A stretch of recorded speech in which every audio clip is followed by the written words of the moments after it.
नमस्कार दोस्तों, मैं राजकुमार मीणा। आज हम राजस्थान के प्रमुख दुर्गों के बारे में बात करेंगे।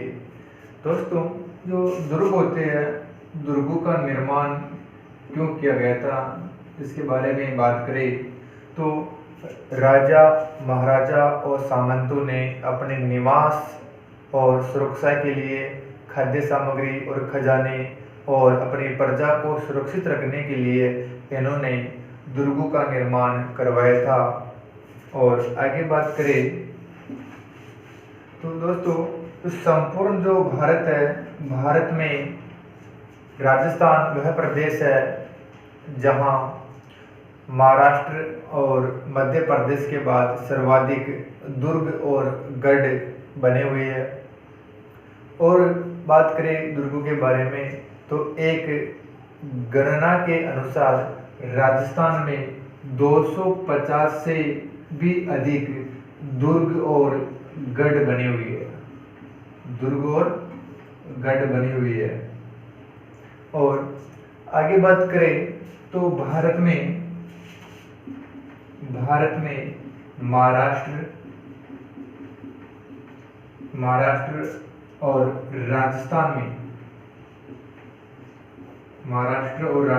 में पग पग पर दुर्ग बने हुई है।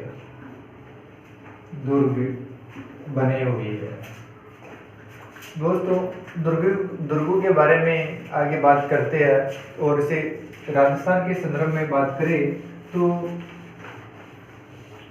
राजस्थान में दुर्गों के स्थापत्य के विकास का प्रथम आधार कालीबंगा की खुदाई से पता चलता है। कालीबंगा जो सभ्यता है, उसकी खुदाई से दो प्रकार के दुर्गों का उल्लेख मिलता है, दो प्रकार के दुर्गों की जानकारी मिलती है, दुर्गीकृत और अदुर्गीकृत। और आगे बात करें तो दोस्तों, जून 2013 में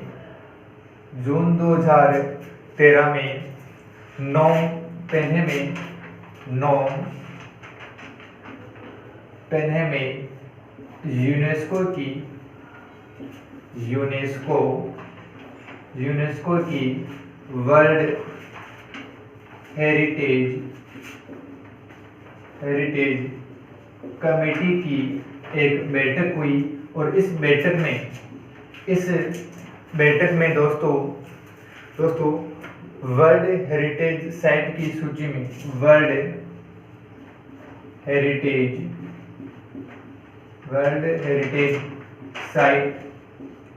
साइट की सूची में राजस्थान के 6 दुर्गों को शामिल किया गया। इस सूची में वो 6 दुर्ग कौन कौन से थे उसके बारे में बात करते हैं। तो वो 6 दुर्ग थे दोस्तों। तो पहला चित्तौड़गढ़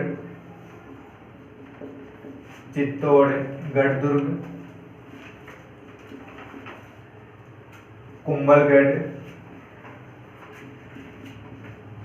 कुंभलगढ़ दुर्ग, आमेर दुर्ग, रणथंभौर दुर्ग, जैसलमेर दुर्ग और गागरोन दुर्ग। दोस्तों, जून 2013 में जो बैठक हुई थी, उस बैठक में इन 6 दुर्गों को शामिल किया गया था यूनेस्को की विश्व धरोहर सूची में। और इनके अलावा इस बैठक में जंतर मंतर, वेधशाला जयपुर को भी शामिल किया गया था। इसमें जंतर मंतर को भी शामिल किया गया। और इसी में केवलादेव राष्ट्रीय उद्यान भरतपुर को भी शामिल किया गया था। इसमें बहुत सी बार एग्जाम में पूछे गए दोस्तों यहाँ से क्वेश्चन। और आगे बात करें तो दोस्तों कि सर्वप्रथम जो दुर्ग है, दुर्गों का जो वर्गीकरण जो मिलता है, वो वर्गीकरण मिलता है दोस्तों मनुस्मृति में मिलता है। मनुस्मृति में ही सर्वप्रथम दुर्गों के वर्गीकरण की जानकारी मिलती है। दोस्तों एक आचार्य थे, आचार्य मनु। आचार्य मनु की रचना थी मनुस्मृति। मनुस्मृति में सर्वप्रथम दुर्गों का वर्गीकरण मिलता है। बहुत सी बार एग्जाम में पूछा गया है यहाँ से। तो इसमें सर्वप्रथम दुर्गों का वर्गीकरण मिलता है या वर्गीकरण की जानकारी मिलती है।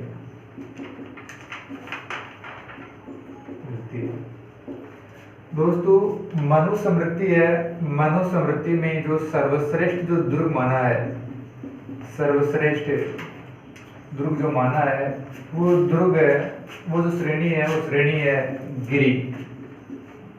गिरि दुर्ग, जिसे हम पर्वत दुर्ग भी कहते हैं, पर्वत दुर्ग कहते हैं। दोस्तों मनुस्मृति में गिरि दुर्ग को ही सर्वश्रेष्ठ दुर्ग माना गया है। और गिरि दुर्ग कहते किसे है, तो वे दुर्ग जो उच्च पठार और पहाड़ियों पर बने होते हैं, वे दुर्ग गिरि दुर्ग की श्रेणी में आते हैं।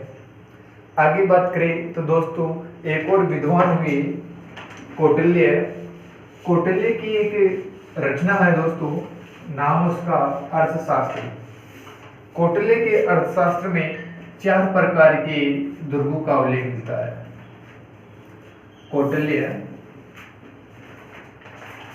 कौटिल्य की रचना है अर्थशास्त्र, और इस अर्थशास्त्र में 4 प्रकार के दुर्गों का उल्लेख मिलता है या जानकारी मिलती है।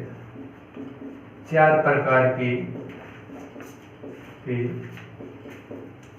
दुर्गों का उल्लेख मिलता है। वो 4 दुर्ग कौन कौन से है, इनके बारे में बात करें। पहला धानव दुर्ग,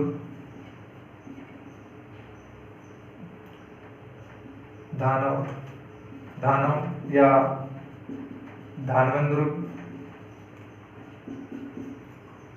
दूसरा गिरि दुर्ग, गिरि या पर्वत दुर्ग। तीसरा वन दुर्ग या मेवास दुर्ग। और चौथा दुर्ग है दोस्तों, और उसका नाम है ओदक या जल दुर्ग। दोस्तों कौटिल्य के अर्थशास्त्र में 4 प्रकार के दुर्गों का उल्लेख मिलता है। वो 4 प्रकार है धानव दुर्ग, गिरि दुर्ग, वन दुर्ग, ओदक दुर्ग। दोस्तों इनके बारे में आगे बात करें तो धानव दुर्ग वे दुर्ग जो चारों तरफ से मरुस्थल से घिरे हुए होते हैं, वो इस श्रेणी में आते हैं। और गिरि दुर्ग के बारे में बात करें तो वे दुर्ग जो उच्च पठार और पहाड़ी पर स्थित होते हैं, वह दुर्ग गिरि श्रेणी में आती है। वन दुर्ग या मेवास दुर्ग वे दुर्ग जो चारों तरफ से कांटेदार वनों से घिरे हुए होते हैं, वे दुर्ग वन श्रेणी में आती है। और ओदक या जल दुर्ग वे दुर्ग जो चारों तरफ से विशाल जल राशि से घिरे हुए होते हैं, वे दुर्ग ओदक या जल दुर्ग श्रेणी में आते हैं। और कौटिल्य के अर्थशास्त्र में गिरि दुर्ग को ही सर्वश्रेष्ठ माना गया है। बहुत सी बार एग्जाम में क्वेश्चन आता है कि कौटिल्य के अर्थशास्त्र के अनुसार सर्वश्रेष्ठ दुर्ग कौन सा है, तो गिरि दुर्ग है।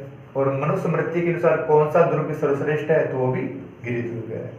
आगे बात करते दोस्तों, एक और विद्वान हुए, एक और आचार्य हुए, आचार्य शुक्र।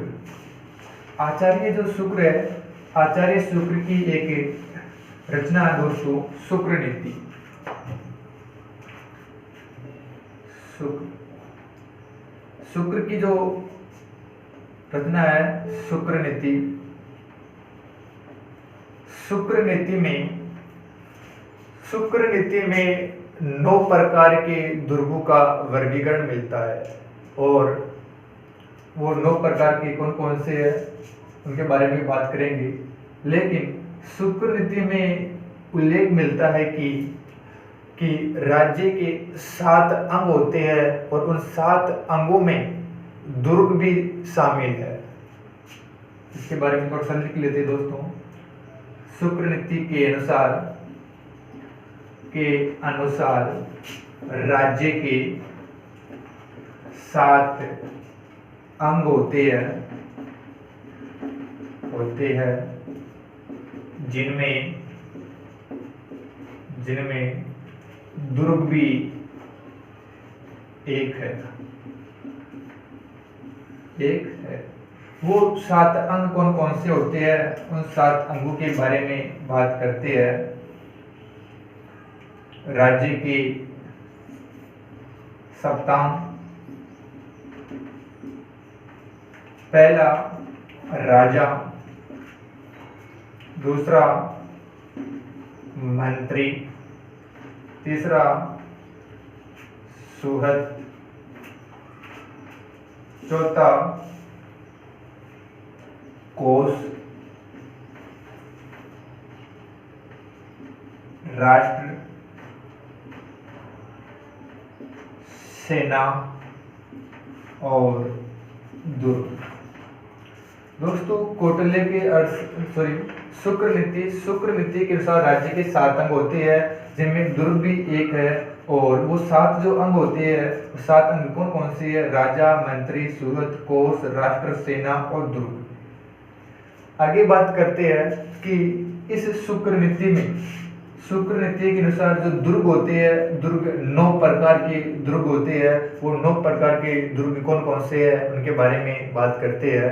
तो पहला जो दुर्ग है वो पहला है औदक या जलदुर्ग। इसके बारे में बात करते हैं। पहला प्रकार औदक या जलदुर्ग। दोस्तों औदक या जलदुर्ग किसे कहते हैं? तो वे दुर्ग जो चारों ओर से विशाल जल राशि से घिरे हुए होते हैं, वे औदक या जल श्रेणी में आते हैं। और राजस्थान में कौन कौन से जो दुर्ग है जो इस श्रेणी में आते हैं उसके बारे में बात करें तो पहला घाघरोन दुर्ग। घाघरोन दुर्ग दोस्तों काली सिंध और आहू नदी के संगम पर स्थित है। और दूसरा बेसरोडगढ़ दुर्ग। ये बेसरोडगढ़ जो दुर्ग है यह दोस्तों चंबल और बामनी नदी के संगम पर स्थित है। और तीसरा दुर्ग है दोस्तों चित्तौड़गढ़ दुर्ग। चित्तौड़गढ़ जो दुर्ग है यह गंभीरी और बेड़च नदी के संगम पर स्थित है। दोस्तों ये राजस्थान के 3 जलदुर्ग है, घाघरोन, बेसरोडगढ़ और चित्तौड़गढ़ दुर्ग। और इनमें से जो सर्वश्रेष्ठ जो जलदुर्ग है, इसमें सर्वश्रेष्ठ किस दुर्ग है? घाघरोन का दुर्ग। यह जलदुर्ग की श्रेणी में सर्वश्रेष्ठ दुर्ग है। और अगली जो श्रेणी आती है वन या मेवास। अगली जो श्रेणी है वन या मेवास दुर्ग। दोस्तों इसके बारे में बात करें तो वे दुर्ग जो चारों ओर से कांटेदार वनों से घिरे हुए होते हैं वो इस श्रेणी में आते हैं जिन्हें हम वन दुर्ग या मेवास दुर्ग कहते हैं। और इस श्रेणी में जो राजस्थान का एक दुर्ग है वो शामिल है, उसका नाम है रणथंभौर। रणथंभौर दुर्ग इस श्रेणी का सर्वश्रेष्ठ उदाहरण है। आगे बात करें तो एक और श्रेणी दोस्तों हमारी गिरि दुर्ग। गिरि दुर्ग, गिरि या पर्वत दुर्ग।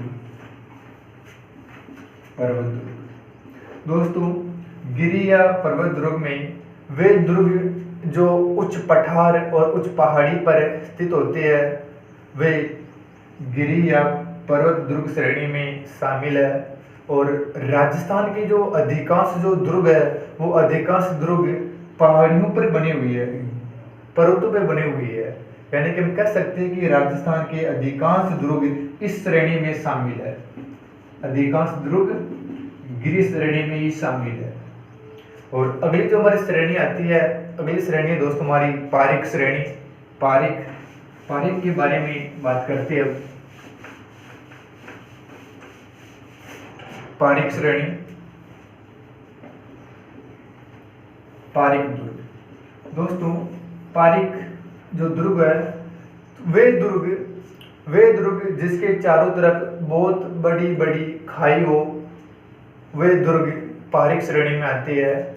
देखो दोस्तों, ख यानी कि वे दुर्ग जिनके चारों तरफ क्या हो, बड़ी बड़ी खाई हो, बड़ी बड़ी खाई हो, और वे दुर्ग पारीक श्रेणी में आते हैं। और इसके जो कुछ जो उदाहरण है, जैसे इस श्रेणी में जो दुर्ग आते हैं लोहागढ़ दुर्ग। और लोहागढ़ जो दुर्ग है दोस्तों ये भरतपुर में है, भरतपुर। और दूसरा है जूनागढ़ दुर्ग।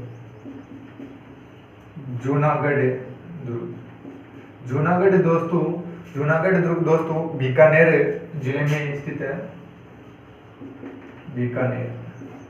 बीकानेर में स्थित है। ये पारीक श्रेणी के दुर्ग है। पारीक दुर्ग वे दुर्ग जो बड़ी बड़ी खाई से घिरे हुए होते हैं पारीक दुर्ग कहलाते हैं। इसके दो उदाहरण है राजस्थान में, लोहागढ़ और जूनागढ़। अगला जो उदाहरण है दोस्तों हमारा